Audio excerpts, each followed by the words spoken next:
I hit the biggest lottery jackpot. $1 billion. The day I was supposed to claim it, my wife was suddenly kidnapped. The kidnapper, full of bravado, started a live stream for the whole world to see. He pointed at the camera and threatened, "Mr. Alex, if you want your wife back, you'll exchange her for that lottery ticket." I calmly pulled out our marriage certificate from a drawer, my voice even more intense than the kidnappers. "Tell me, how much do you want to finish her off?" On the screen, my wife Sarah was tied up in a rundown factory, her face pale. The comments in the live chat were flying by. "Oh my god, this looks way too real. Doesn't seem like acting at all." The live stream quickly went viral. As viewership skyrocketed, Sarah's parents, Robert and Karen, found out about their daughter's kidnapping and frantically called me. Meanwhile, I was casually sipping coffee, interacting with the kidnapper. To speed things up and convince him to just end it, I transferred the last of our shared marital funds into the live streaming platform. The next second, the front door suddenly burst open. "Alex, what the hell is going on? My daughter's been kidnapped, and you're just sitting here sipping coffee?" I slowly put down my cup and glared at Robert. "Mr. Robert, I want to save Sarah too, but the kidnappers' demands are just too extreme. I can't meet them." The words had barely left my mouth when Robert rushed over, grabbing my collar. "What do you mean by that? Is my daughter's life not worth more than a lottery ticket?" Robert was trembling with desperation, his eyes filled with disappointment. "Mr. Robert, you know I'm broke. There's no way I'm giving up this lottery ticket.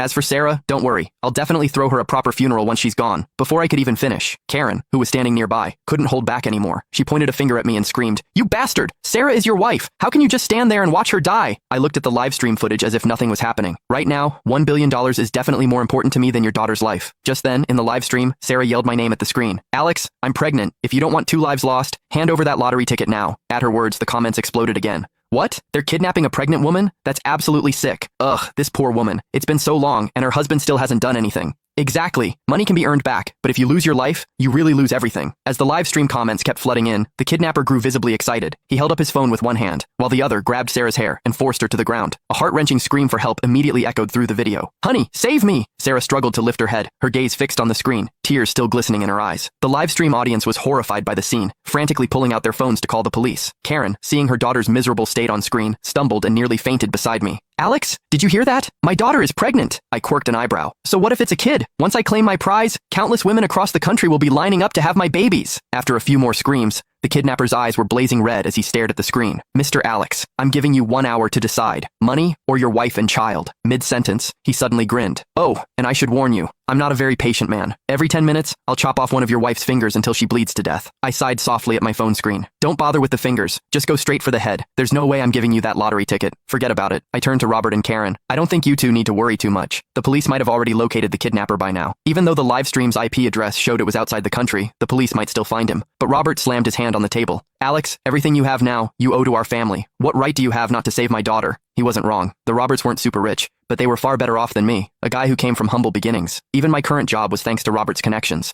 I was thinking about how to retort when